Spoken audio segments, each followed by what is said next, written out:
All right, boys. Today, what is today, Brady? This is gonna be hilarious. We're flying to Chicago today. Flying to Chicago today, but we're bringing a passenger who just texted me. The boy Jam has never been in a small plane. He's been itching to get in a small plane with us. He's always begging us to go, but then he always ducks. And like he's been debating all morning, like jumping back and forth between going with us and not.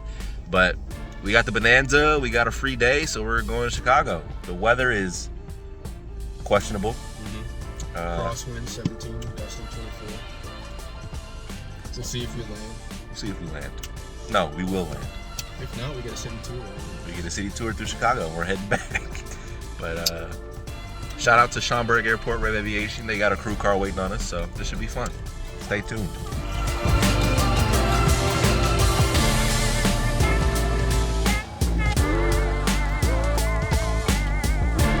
So we're here with Jam, right? And he said he's a throw up type of guy. A little bit. Dude, we might need it. Hey Jam, you got a bag in there? In the whip. No, she's using it. Ah, damn. Why? No, a plastic bag. Just curious. He thinks about it. No, just for the garbage and stuff, on the plane. All right, fellas. Welcome back to another vlog. Can they hear me? They can hear you. Wow. They better be able to hear you. I hope I did this right.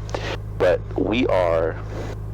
I don't think the last video is even going to make it because my audio recorder died. So, quick introduction. This is the man, the myth, the legend, B-Man, Braden, all the above. You've probably seen him in my other vlogs. Me and him are going way back, doing all kind of crazy stuff, from cars to boats to now planes. So, he is my guy who is fully licensed, every license you can think of so far right Except now. MEI. Except MEI. Yep. He's full-on instructor, double I, multi, high-performance complex, everything. And we are here in this 52 Bonanza C35 V-tail with an upgraded engine, makes 225 horse. 225, yes, 225, so she floats. As someone who... Photo time. As someone who only flies 172s, my first flight the other night I recorded but didn't save it, in this was crazy. Cruising at 140 is insane. So this thing is really cool. It has tip tanks and everything. It looks super sporty. He flew over my house the other day and it looked pretty sick. But we also, you can't see him back there. My boy Jam is in the back seat. We got my boy Jam with me. Whoa. Jam, come here. On the right. There's Jam. Jam's back there with us. We got the boy Jam. This is actually his first time on a small plane, so... That's a hell of a camera. No, it's pretty sick. This is his first time in the plane. We're about to go to Chicago. So, Jam's a little nervous. Put your mouth thing up, Jam, so they can hear you. Small plane. That's what I said. First time in a small plane.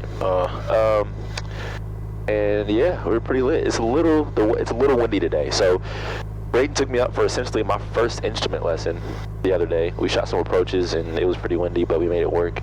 It was a lot of fun. I learned a lot. I'll probably end up getting my high performance or complex by the end of this week. We'll see if I end up flying it tomorrow, probably. But yeah, we have to head over to Schaumburg and maybe get some food downtown Chicago and then head back. Yes, sir. They're expecting us. They're expecting and we're us. VIPs today. We got a crew car reserved. Shout out to Rev Aviation. If you're going in the Chicago area, go there. And if you eat at Pilot Pete's on the runway, you get discount on fuel. So I'm gonna call it a taxi. Bet. Flying Cloud Ground, Bonanza 637 Delta, India Lane with information. We're southbound. What's the information, Charlie? Charlie. Bonanza 637 Delta, Flying Cloud Ground, runway 28 right, taxi via Alpha, cross runway 36. 28 right via Alpha, we'll cross 36, and then we have Charlie, 37 Delta. Ariel's terrified.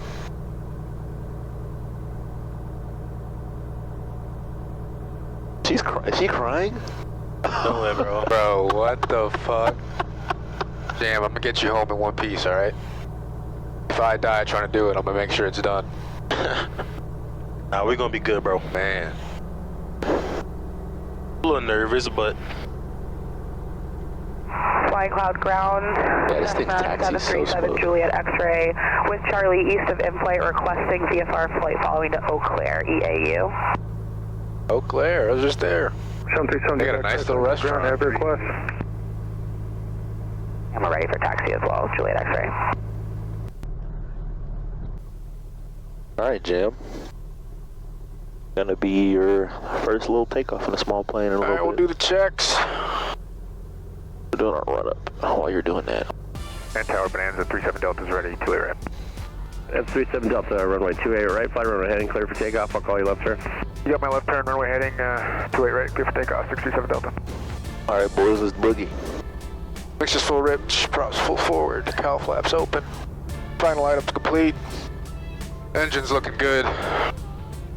Temps are pretty warm, but we'll cool those down when we're in the air. Everything's green.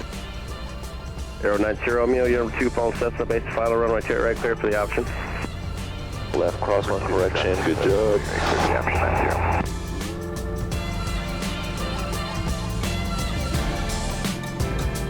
And we're off.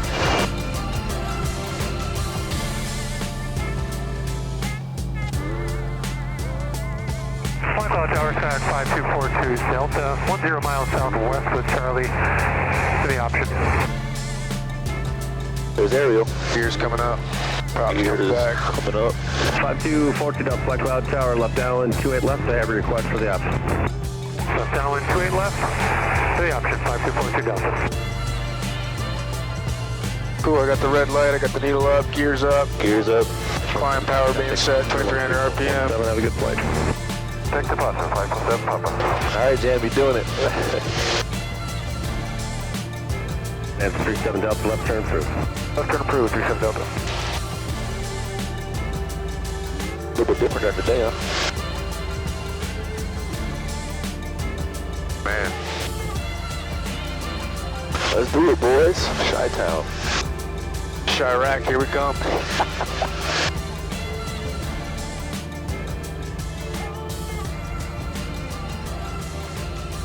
All right, so you flying straight out of the Bravo for a little bit, and then you want me to give you direct to, or what are we doing? Yeah, I'm just gonna get out from underneath the Bravo. I'm exiting the Bravo, or sorry, the Delta, southbound, and then give me direct to once we're out of this airspace. Roger. Because altitude won't be a problem from there. A little warm. Want some cow flappage, or no, you good? Alpha is at 28 right, ready for departure.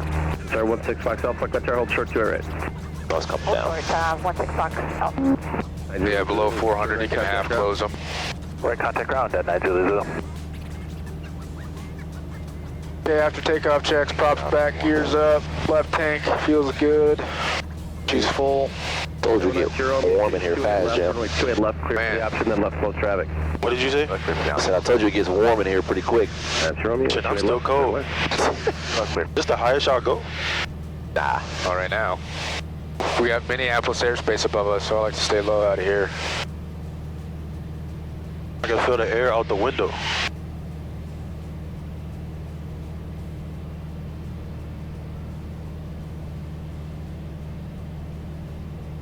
Traffic out there somewhere, 14 feet, 100 feet above, no factor.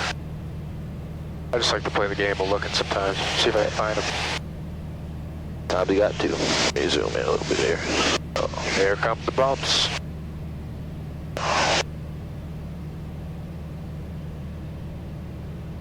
Slow this bitch down, below 150 is good. Damn, what is that building? The church, probably. Oh, no, that's the little museum thing, the native museum. We're over at Canterbury, ain't we? Here in Shakopee. Yeah, there's Mystic Lake.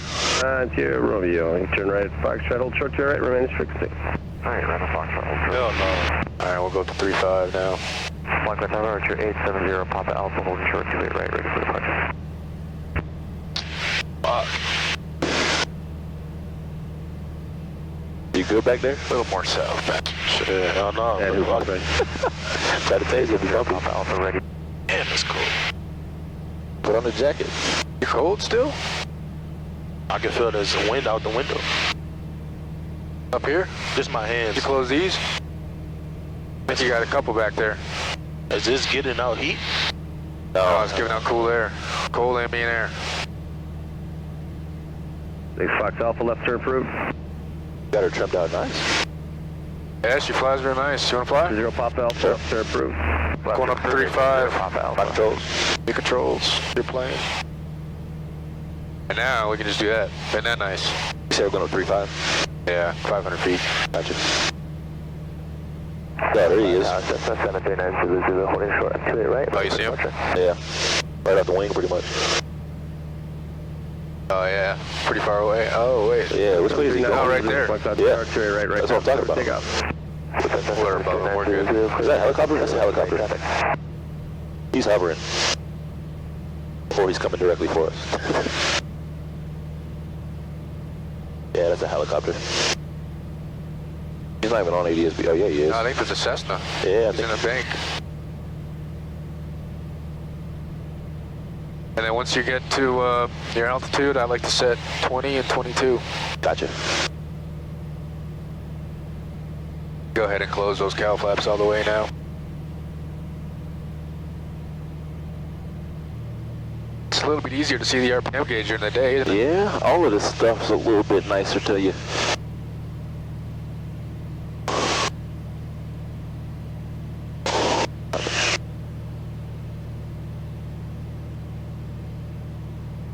And then just 22 up here and you're good. So, Just slowly twist that prop. Beautiful. Watch that altitude. we're cruising. 4,000's the limit. Yep. Good looks on that.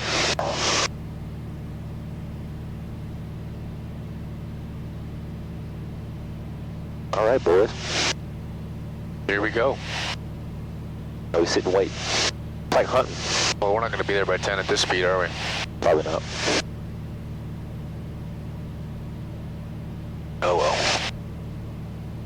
Here for the journey. Something tells me there's not a lot of people going to be flying in a Chamber today. He's descending. Yeah. And 38 Bravo has that traffic in sight. And we're climbing. Yeah. 38 Bravo, your number 2, follow the Just Cessna, go right clear repeat to land. Number 2 to the right clear to land, 38 Bravo. Why this plane so close, cuz? Where? I'm checking.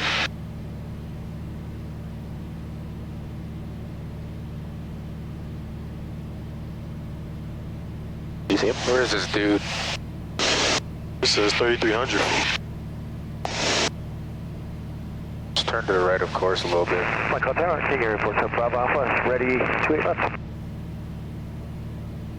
Looks like he's doing the same. That's good. Here 84, 7 Bravo Alpha, Michael Tower, flying 280, runway 28 left, clear for takeoff. Clear for takeoff, 28 left, heading 280. There he is. I got eyes on him. See him? Yeah. Oh, there he is. Man, Cessna's out today. High wing life, baby. 42 Alright, we Delta. don't need to listen to these guys anymore. Let's see. What else can we listen to? Who's coming up next? AWAS 28275. Excuse me. Alright, now we want to go up to 345? What are we doing? 45 or 65. This is 6,000 foot above us right now. I know, but by the time we get there, we'll be past it. All right. So climb power is 2,300. So we'll do this first. Yep, prop first. And 25 inches. If you can't get the funding 25, it's full power. Hell no, man. And I like the cruise climb at about 140. Might have to just shove it all the way in. We're pretty high. Yeah, that's it. And then I like this bugs me because it like slightly increases, so I just correct for that, but it's not that big of a deal. It's just a pet peeve of mine. Gotcha. And yeah, you just keep it going on up and I'll get your altitude.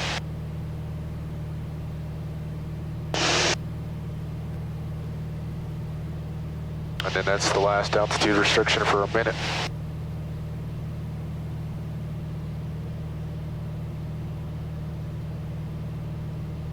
Temps looking good. Everything looking good. Yeah, so I just watched this, so you know, if I'm at 140 and this is like 384 and you know, going up, then I'll climb at 150. This thing likes a low angle of attack to get that airflow to the engine, you know? Yeah.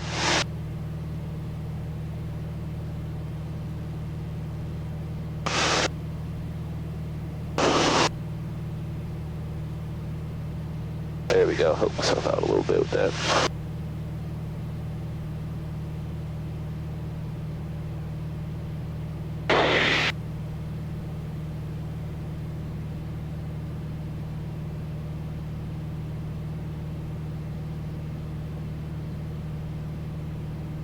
There's 45. Oh, yeah, you're right. Clear of the Brav. What you listening to over there? Nothing right now. Sterile cockpit. Man, hour 47, huh? Only So level off. smooth, should we be might have good. to pump that power in. Yeah. What are we thinking, 65 for now, or are we going up to 75? Exo Teddy all over her body. I see that little V-tail hunt. Yeah, it's a little... Yeah. A little bit of rudder. Or hell, you want to stay at 5.5? 5.5 might be easier. Okay. Up to you. We have the most tailwind a little bit higher, but we can cruise here for a little bit, see what we are getting true. If we want more, we can always go up. And then what's funny is I won't even set really an altitude. It's like 5.5, sure, but I'll just do this. Air controls. My controls. See, we got 20. Well, Just 20. pull it back and it'll kind of... Go a little faster. I'll do 22s. Leaning out a little bit. And then just hold it at 5.5 and see what she wants to do. And then as we burn from the left, right, it gets lighter. So if you let go of the yoke, you see how the ailerons just do go to the right? Yeah. So to help with that, you got aileron trim there. I just fixed that up. That's crazy. And then look nice and level. I'm not even touching any controls right now. We're holding 5.5 pretty well trimmed out. And I put my feet on the rudders and I'll just sit here for 2 hours and listen to music. All right, we're good. What AWAS is this? Is this Schomburg's AWAS? Yeah. Or ATIS? Oh my God, bro. Starting early. Yeah. Probably gets better along the way once we're out from underneath this cloud. How you living back there, Jim? What's your notes on your first small plane adventure? I ain't saying nothing until we on the ground. Okay. All right. Well, that's how he's feeling. Nah, it's cool though. It's cool for sure. Damn, 20? 20's get me more than 170 knots over ground right now. Beautiful.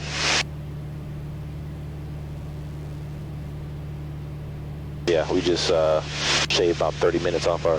Man. That's that tailwind. Did y'all shave 30 minutes? Well, we just got a little bit higher so that the wind is a little bit better up here. We have more of a tailwind, so it's pushing us a little bit faster. So the estimated time of arrival was only an hour. It says an hour 33 right now. It went down to 27, but somewhere around an hour and a half what we got. Wow. Yeah, so now we got audio. So the boy, can you hear the, I wonder if you'll be able to hear the music through this. Pause just in case. Right not. So Braden just gave me his Bose 820 headset. Are these 820s or 30s? Those are 20s. 820s. I've never experienced the Bose craze with the noise canceling and the Bluetooth audio. So he's let me try it out on his flight. I'm kind of mad he did because now I want a pair of these, but I don't have $1,000. How are those, Braden? A little louder. So those are just some Feel like a real pilot though now. rugged air, cheap. I only paid $70 for them, and they're pretty much brand new. But there's no bells and whistles, no nothing. You know how far we already are. That's crazy. Plane is fast. Piper Archer would never. But yeah, I just came to tune in and tell y'all we're over some snow right now, southern Minnesota. Are we in Wisconsin yet? Probably. Not yet. Not yet. We're almost in Wisconsin. Close. We're about to be on You'll see the border up here. And there's the border right there, the river. Yep. So we'll be at Pepin's over there. Yeah. So we'll be in Wisconsin soon. Then we got like a state, pretty much a state level. We've got an hour 14 it says on the clock. So yeah, catch you in Chicago when we get on approach. How you feeling back there, Jam? Gotta be so bad. Jam has to pee. He didn't take that into account before we left, and he's a little nervous. So we're trying to knock down these Starbucks cups. Man, but then we're gonna have to pee. That's okay. We can rinse and repeat. There's a little window here. That's disgusting.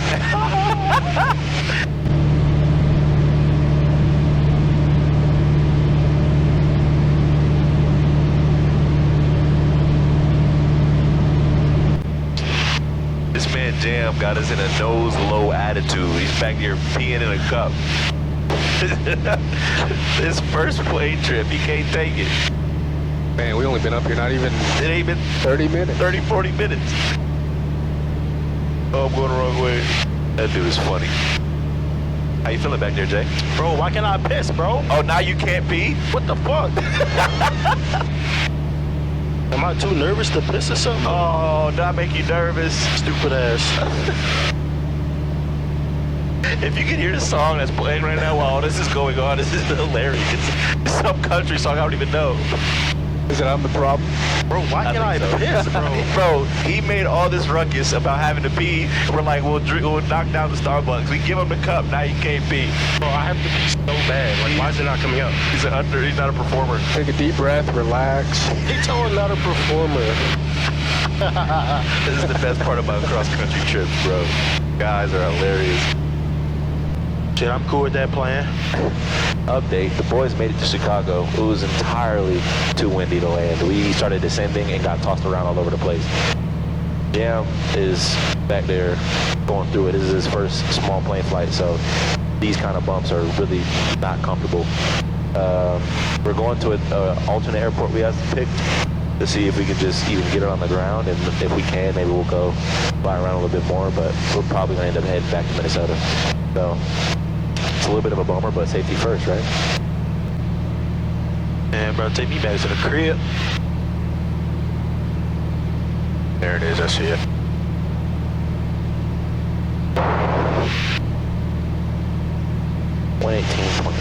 Shit is gonna be this windy back in Eden Prairie? Who knows?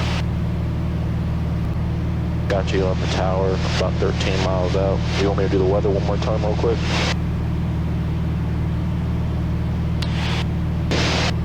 No.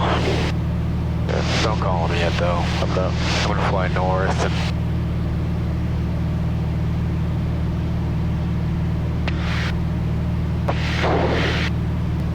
Oh my gosh. Yeah, this shit is not gonna lie, bro, I'm scared. Yeah, we know. You're not helping, bro. Oh my gosh. Y'all probably tired of hearing me. Yeah. It's okay, though. Yeah, you're not helping. Wisconsin Regional Tower, this is Bonanza 637 Delta. We're about 10 miles to the southeast with Mike and down for full stop. Bonanza 37 Delta, Janesville Tower, report 3 miles from the field. We'll report 3 miles from the field, 637 Delta. I'm flying this approach at about 115. Careful not to overspeed the gear if we go wind shear. I think this is the only way I'm gonna fucking lose altitude is when I slip it. There we go. Oh. Hey, Jam, we're getting close to the airport. You good back there, but just move your mic off your mouth because you might be talking to us. You slipping? Yeah. Make sure that was intentional. Need to get down. Janesville Tower, Cessna 637 Delta, 3 miles out. Cessna. Oh, man. Number 37 Delta, runway 22, clear to land, wind 220 at 19er, gust 28. 220, clear to land, 637 Delta. Oh, like, what the fuck just changed that fast? I told you the weather was probably going to update. He said gusting 28. 220. As per wind check, one more time. Janesville Tower, come get a wind check. Wind 210 at 18, gust 28.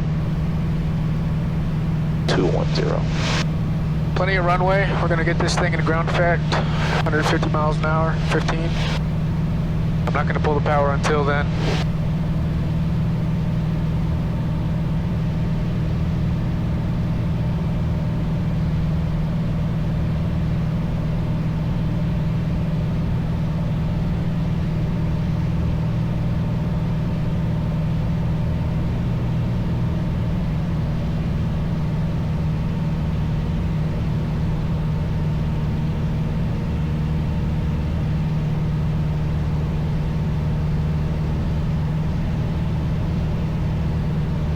Airspeed. Yep. I have plenty of it.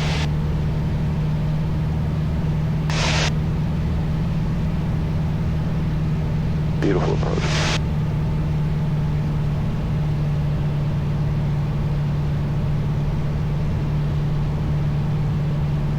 Runway's made. Beautiful. There's main, right main. Good one, B-man. Jesus Christ, bro. Good one. You go back there, Jay?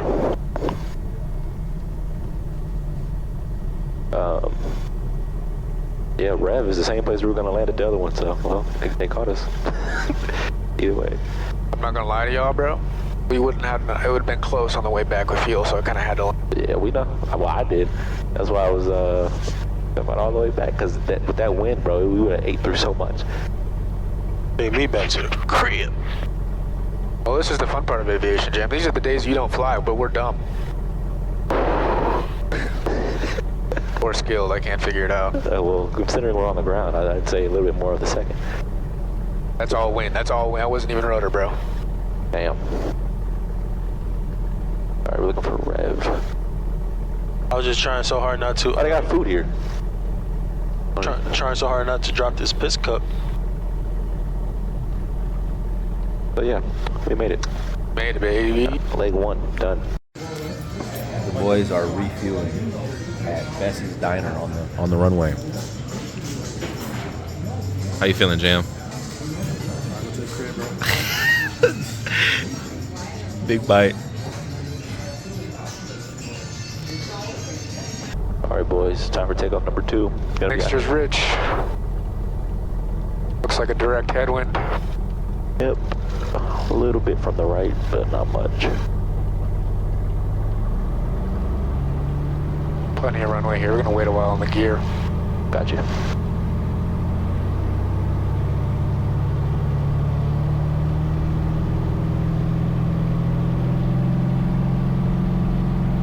Okay, power set. Everything looks normal on the engine. There's the shortest takeoff roll I've ever had, and there comes the crazy climb. She is sporty.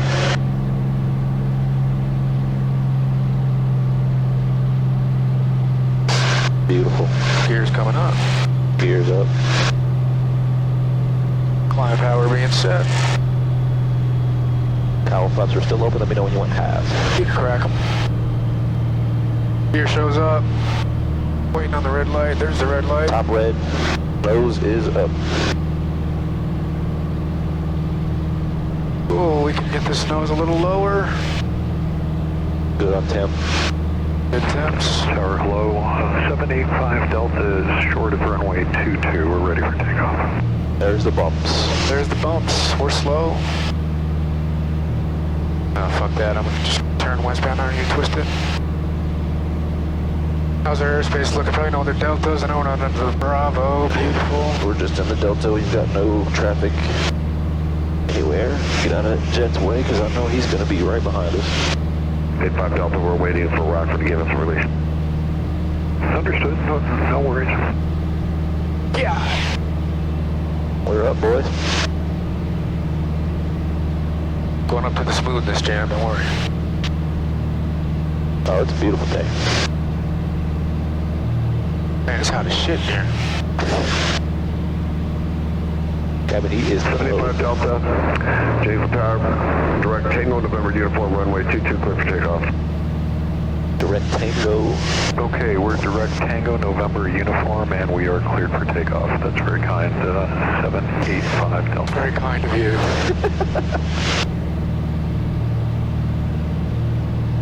Oh. Come on, give me smooth air. Give me smooth air. All right, chilling now. This 4,000 is that threshold, bro. Telling you. Like, it just got immediately smoother. Max.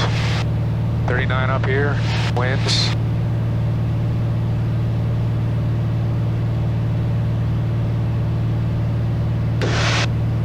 A bit more slow, though.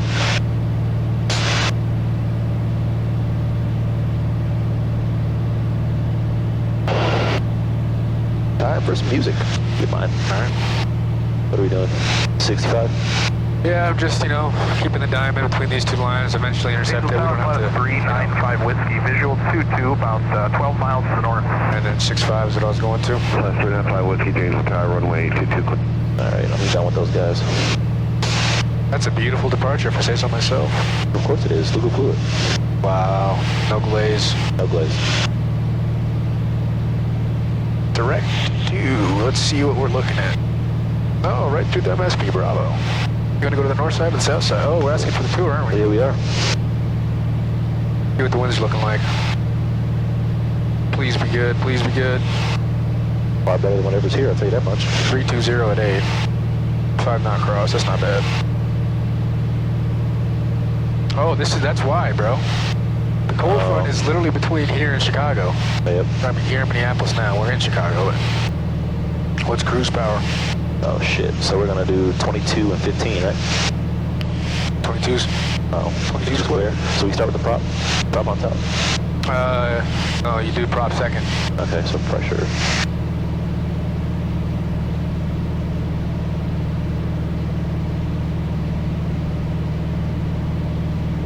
Do I have traffic?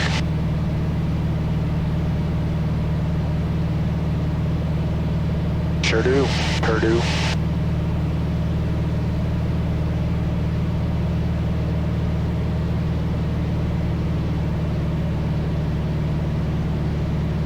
Beauty.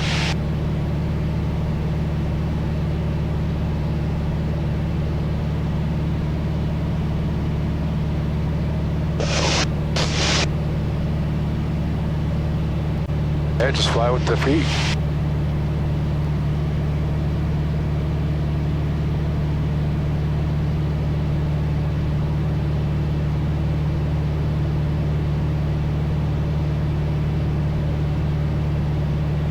Flying a plane. I keep it below 160 and this kind of bumpy, So what would you do to bring that back? I'm still learning I'd these. probably do like, just bring this back to 21. So see what that does. That's prop, right? No. No, it's RPM. Yes, sir.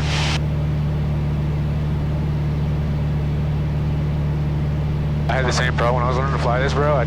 Because, you have to bring a prop back when you take off. Yeah. I'd pull the throttle instead of the prop. I think once I master the prop, I'll feel a lot better about flying this plane. That's like the one thing that's got me a little... Yeah. Takes a minute to get used to. That and also just being in the right seat. But so you're trimmed for the same airspeed. 20 left.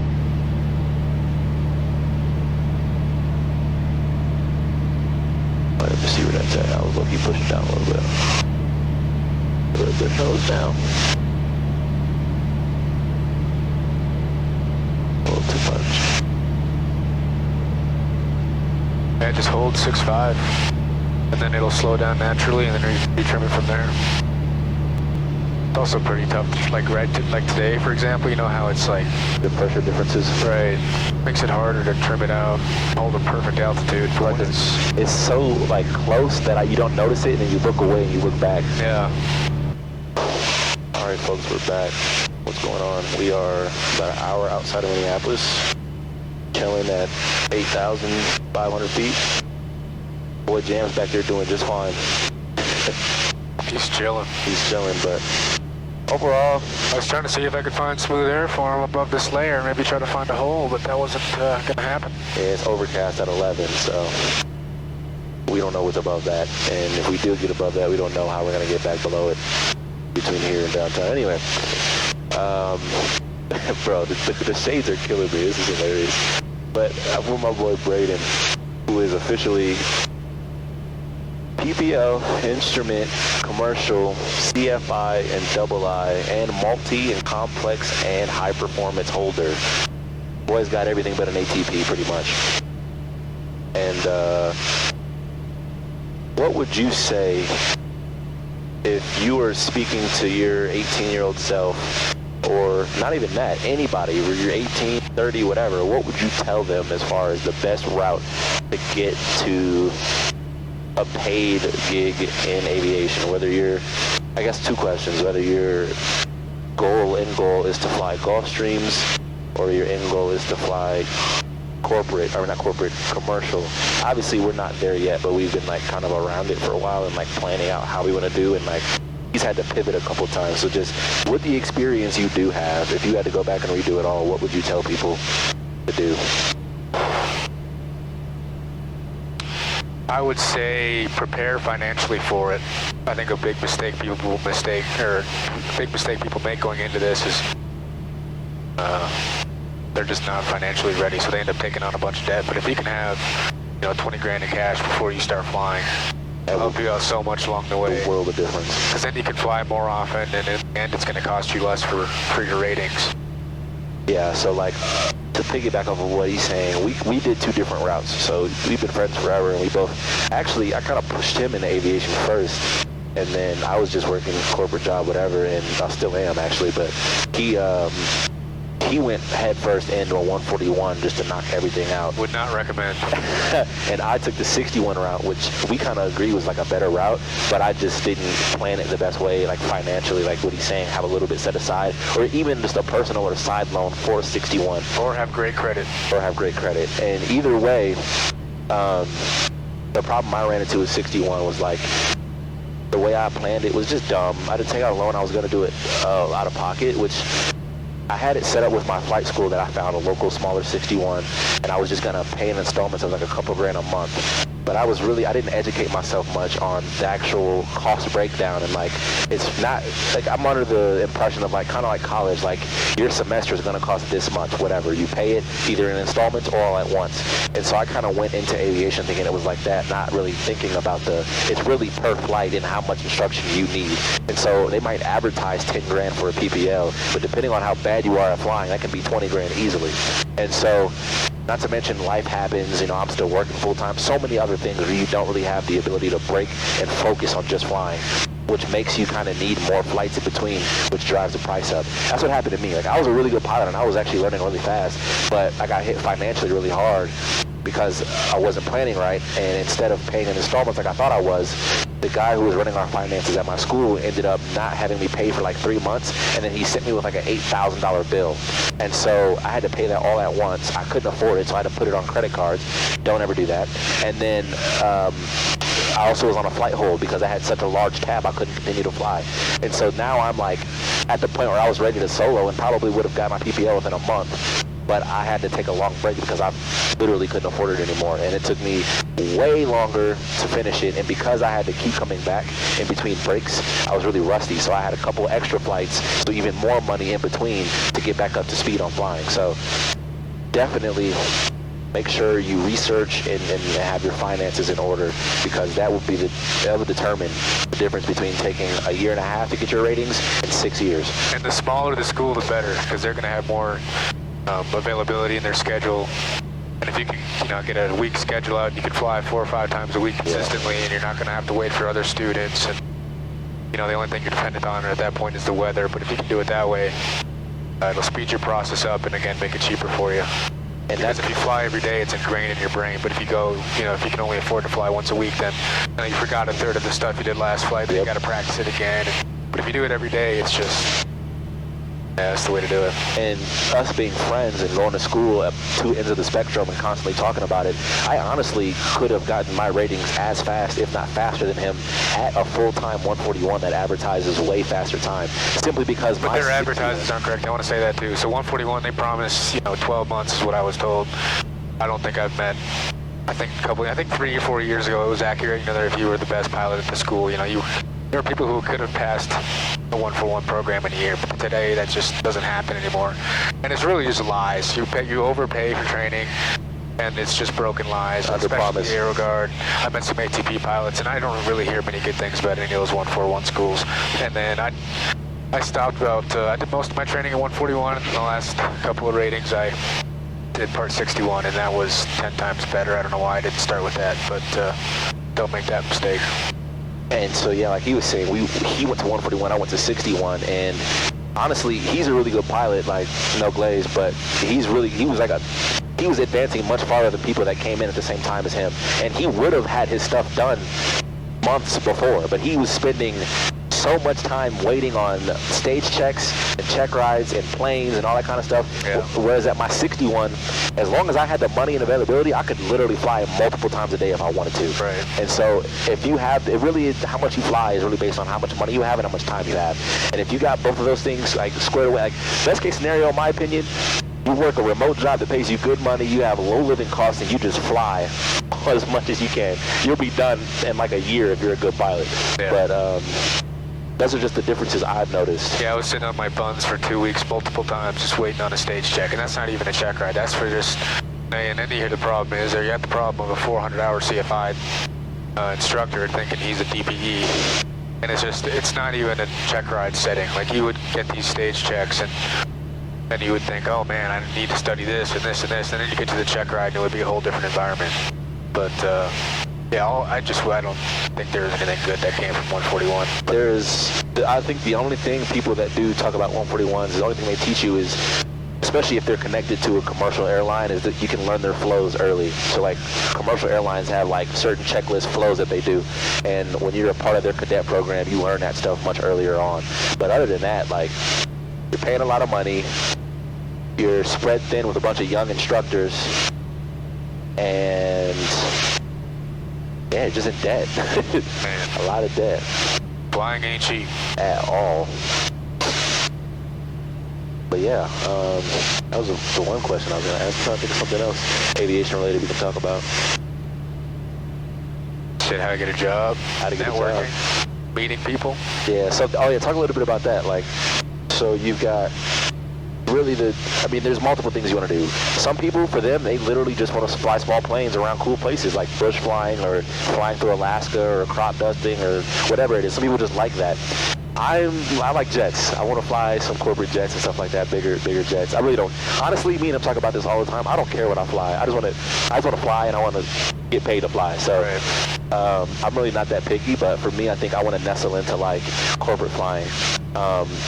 But commercials, is appealing too. If you have that much flexibility and you like want to fly a lot and make good money, like commercials nice, but those first 5 to 8 years are going to be brutal. Yeah, low-time pilots are kind of struggling right now, especially with the hiring freeze in the airlines. So yeah, like that's another thing too. You hear a lot of advertised pilot shortage, which is true. I mean, a lot of our pilots are at retirement age, but there was such a flood of student pilots trying to cover those spots, and a lot of those older pilots renegotiated their contracts, so they're staying longer. And so it kind of slowed down. And then a lot of the manufacturers, like Boeing, hasn't been building. They're not meeting their quota on planes. They're behind on like hundreds of planes. So they have more pilots than they have planes sometimes. So it's like they kind of slowed down on a lot of that stuff. But what would you say as far as just your advice to like get corporate and your advice to get commercial? Like, what would you say? Oh boy, commercial. That's just dependent on the airline hiring. I know when I first started training, there were CFIs out of AeroGuard who, it felt like every week a new CFI was getting taken away by SkyWest, and I just don't think that's the situation anymore. But what they did was, just become a CFI. As a CFI, you get plenty of hours, at least you did, per week, per month. Some guys were, if you do it right, if you find a small school. Small schools are so much better whether you're a student or a CFI just because of the amount of flying time you get. And I think if I was going to be a CFI, I'd do that at a small school as well. But anyways, if you do it right, you go to a small school and you fly a ton, you can get out of there in 6 months to a year. I've heard crazy stories like that, but more realistically, call it a year, which isn't bad, and it gives you plenty of experience. If hours is all you're after for, those ATP requirements, then I think that's your best route. But if you want corporate, that's just networking. That's a niche market. Right. And I know, I've heard stories of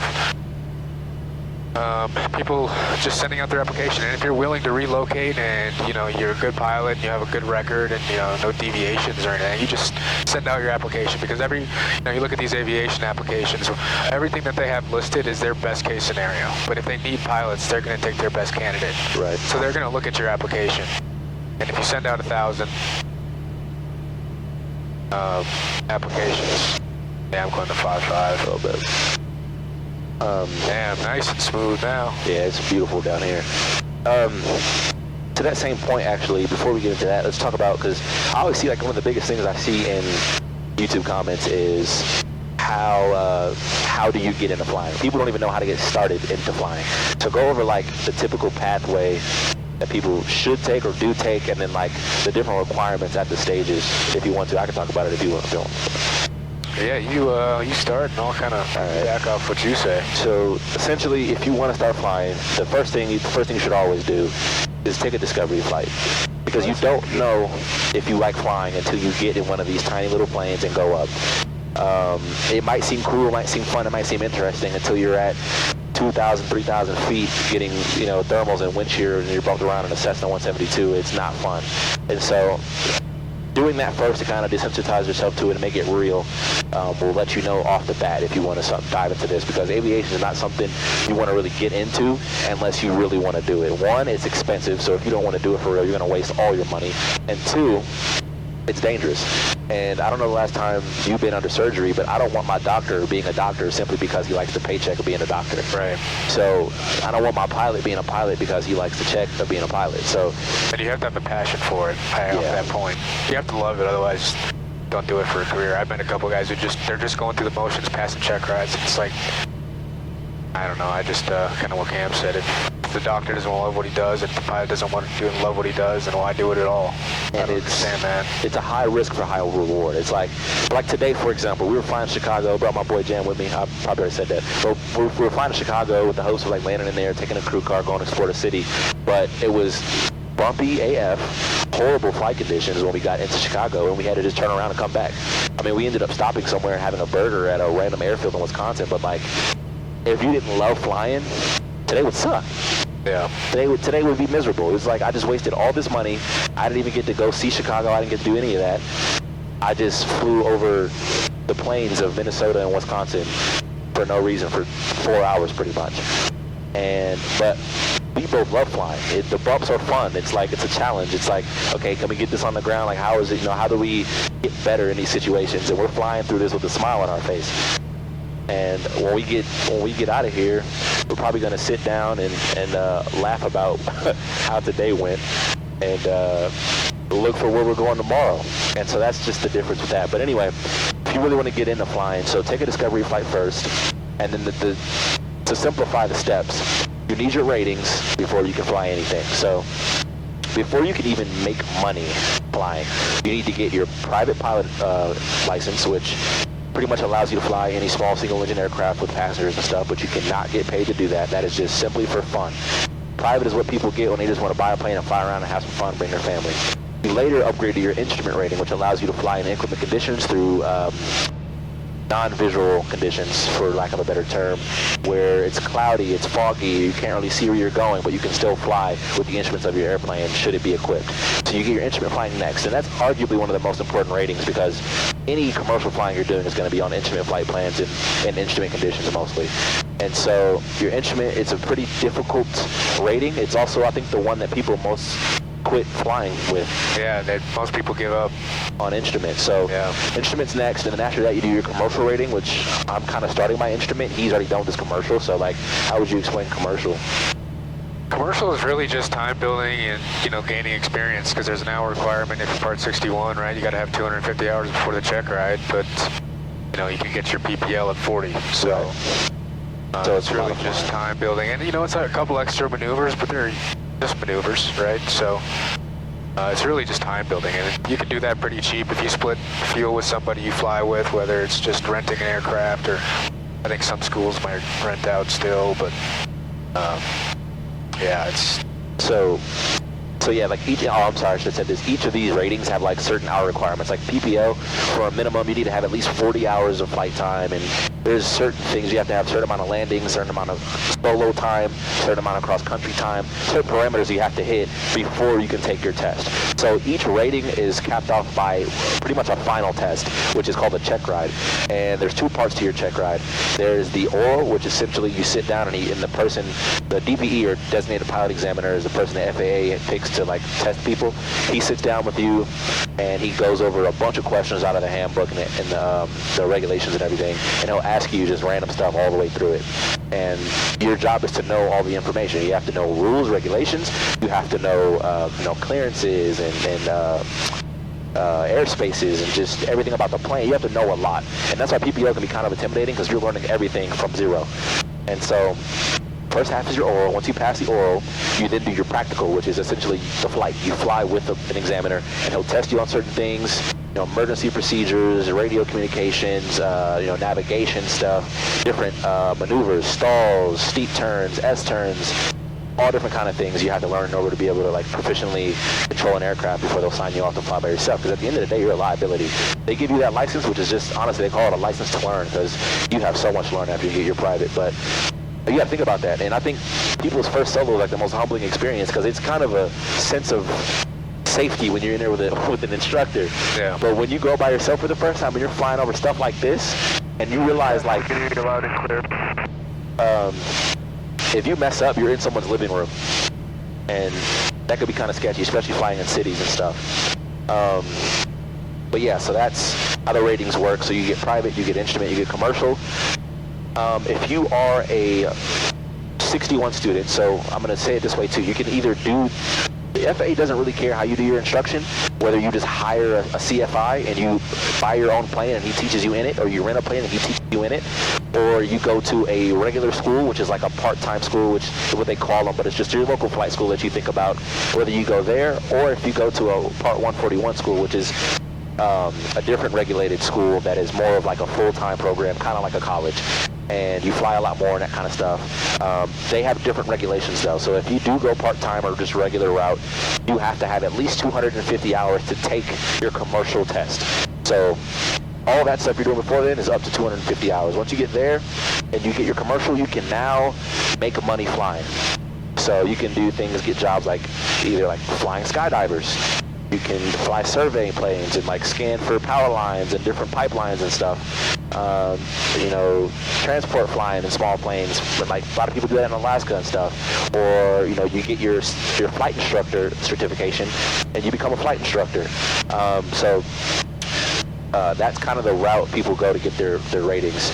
Now, in order to get to that next level, to fly commercial in the U.S., you need to have your ATP license, which is your airplane transport certificate, and that requires 1,500 hours of flight time. And that's where the big gap is, because people graduate with all their commercial rating, get all the way to the commercial rating. They have 250 hours, and now they need another 1,200 hours before they can even get looked at by an airline. What do you do? So that's when people normally become flight instructors, because that's the quickest way to get the most time, because you're flying a lot every day and you're getting paid for it, albeit not that much. So that's a typical route. So then you spend that 1,000 hours flying Cessnas or whatever every day, and then you get to the time where you can start applying to different places.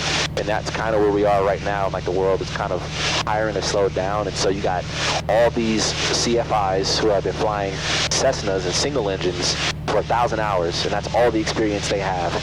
And they're going up against people coming out of the military with different, more diverse time. And what we can talk about a little bit is the importance Hey, don't look back here. All right. The importance of diverse time. Sam's taking a pee. So yeah, talk a little bit about that, Braden. A little bit the difference between I guess the value in different time and type. Value of different time and type. If we're going to apply, you got one guy's been flying Cessnas for 1,000 hours. You got another guy who's been flying, twin turbines for 600 hours plus his other. I think it's important to have multiple types of, aircraft that you've flown. A, because it makes you a better pilot. B, it just looks better on your pilot resume. As far as how much, if somebody with, say, 2,000 hours as a CFI versus 1,500 hours with, say, 700 in the turbine. I don't know who they're going to pick first, but I do know there's, in some sense, it's more important to have, turbine time than, if you were a CFI for your 1,500 hours, right? So, but I can't speak on their hiring or anything, because I just don't know how much more important that is, but it's kind of like people I know who have turbine time, they're obviously going to the airlines quicker than CFIs are. They get picked first. But Yeah, I don't know. Yeah, that's just what I was talking about. Is like, you just want to make yourself. I think it's about to die. I need my other.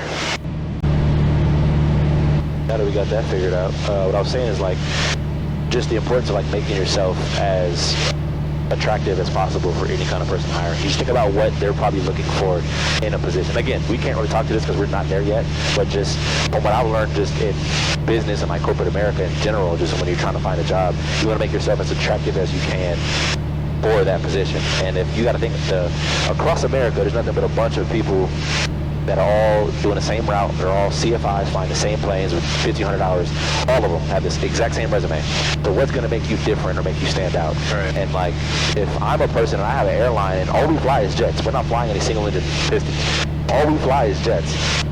And I got 1,300 or 50 applications, and all of them have been flying Cessnas for 1,500 hours or 2,000 hours, whatever. And then there's one guy who flew Cessnas for 600 hours. But then he flew a complex high-performance Bonanza for 300 hours. And then he flew turbine jets, twin-engine jets for 1,000 hours. And I know when I hire him, I'm going to be putting him in a jet. I'm probably going to go with that guy. So just do what you can to try to get as much diverse time as possible. Even if you can, getting in a jet is hard because the only way you're getting in a jet's under commercial is if you're flying private, which is already super hard to get into. But anything you can do, even if it's just twins, you already have a leg up on anybody who's only been flying singles. And so that's like the only advice I would say as far as that. But yeah, that's pretty much the route people take and how to get there.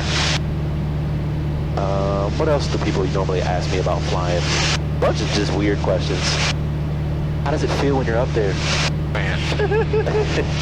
Hey, what do you want me to say? That shit bumpy. Ask Jam that question. Jam, they can hear you, but they can't see you. How you feeling today about this flight so far? Like, what's your? This is Jam's first ever flight in a small plane. You can lean over here. They can see you on the camera, but you're right behind me. To be fair, man, I think it's been pretty cool. Great experience. Besides, the 20 minutes of hell. Nah, it's definitely been worse. Could have been worse. Good that we got 2 skilled individuals up there, man. So yeah, I feel comfortable back here. Yeah, but I would say this is kind of some sort of a discovery flight. And I will say, hell yeah, being a pilot is not for me.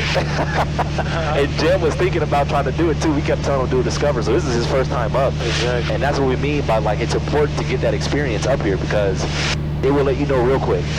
Would I do this again? Like, probably. Not as far. Yeah, we took him to Chicago on his first flight. You can see the city in the distance. We didn't make it all the way in though. Yeah, but it's cool for sure. So if you're definitely thinking about it, definitely take that discovery flight. Because that will answer a lot of questions for me. What was I gonna say? But yeah, Jam's a trooper though, because it was sketchy earlier. I didn't have the thing recording when we came in. We were locked in, focused. Yeah, it was bad. But if it's enough to make What turn around. What altitude was that though? All of a sudden 35. We came under 4. Yeah, we came under 4, and that was the worst turbulence I think I've ever had in any plane. That was real close to my worst. I landed in something like that before in the Cessna. It was not fun, and it was at night. But I made it, didn't I? Man. Now, I'm not talking about like I've had bumps worse than what I experienced, but that the was constant. It was all over the place. Yeah, I felt like I was getting shaken up in a bottle. Because it was left, right, up, and down. It wasn't like a thermal. Literally in a tornado. Jam was back there going through it.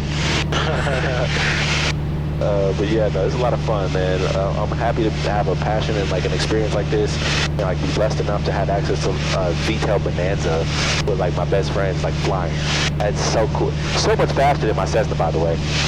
We would have just now been getting to Chicago in that thing. We are already almost back to Minneapolis, but no, they're super grateful for like the opportunities we've been having and the memories we've already started making because this is just getting started. This is our first, we haven't seen each other in like a year. This is our first time flying together. This is our first time like getting back into the swing of things, and this summer we have a lot more flights planned to a lot of more different places. And I got my radio license, so we're trying to make it to Canada. So yeah, Toronto's gonna be cool. Toronto's gonna be so sick. But yeah, thanks for watching. We're probably gonna do a city tour through downtown Minneapolis, which will be fun. And yeah. Catch you next one.